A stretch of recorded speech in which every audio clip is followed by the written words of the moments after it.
జై శ్రీమన్నారాయణ. తిరుప్పావై 26వ పాసురం.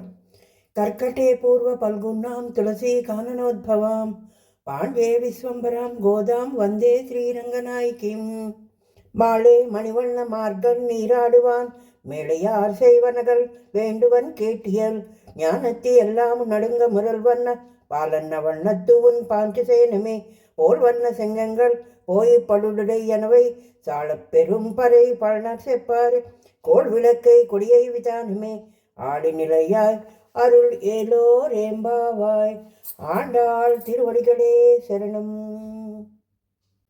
ఈ పాసురంలో గోదాదేవి శ్రీకృష్ణుని స్తుతిస్తూ మార్గళి వ్రతంలో తమకు కావలసిన ఫలాన్ని ప్రసాదించమని, తమ కోరికలు నెరవేర్చమని ప్రార్థిస్తుంది. ఇది గోపికలు కృష్ణుని భర్తగా పొందడానికి చేసే వ్రతంలో ముఖ్యమైన భాగము. ఈ పాసురంలో వ్రతం చివరికి చేరుకుందున్న మంగళవాద్యాలు, దీపాలు, మధుర గానాలతో శ్రీకృష్ణుని మేల్కొల్పి తమ కోరికలు తీర్చాలని వేడుకుంటారు.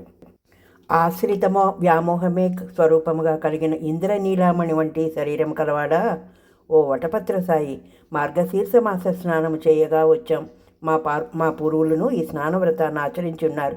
ఈ వ్రతానికి అవసరమగు పరికరములను నిన్నర్థింపగా వచ్చాం. దయచేసి ఆలకింపుము. భూమండలమంతయు వణుకు కలిగినటువంటి ధనించే పాల వంటి తెల్లనైన శంఖములు సరిగా నీ పాంచజన్యం వంటివి కావలను. అతి పెద్దవైన పర వంటి వాద్యములు కావలను. మృదు మధురమైన కంఠములతో మంగళగానాలు పాడే భాగవతులను కావాలి. వ్రతంలో ముందుకు సాగే నిమిత్తము మంగళ దీపము కావాలి.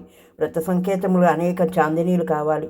లోకాలన్నింటినీ నీ చురుబొజ్జలో దాచుకొని ఒక లేత మట్టి ఆకు మీద పరుండిన నీకు చేతకానిదేముంది స్వామి, కరుణించి మా వ్రతము పూర్తి చెయ్యను అని మంగళాశాసనం చేసి వీనిని ప్రసాదించుము అని కోరుకున్నారు. జై శ్రీమన్నారాయణ. ఆండాళ్ తిరువడిగలే శరణం.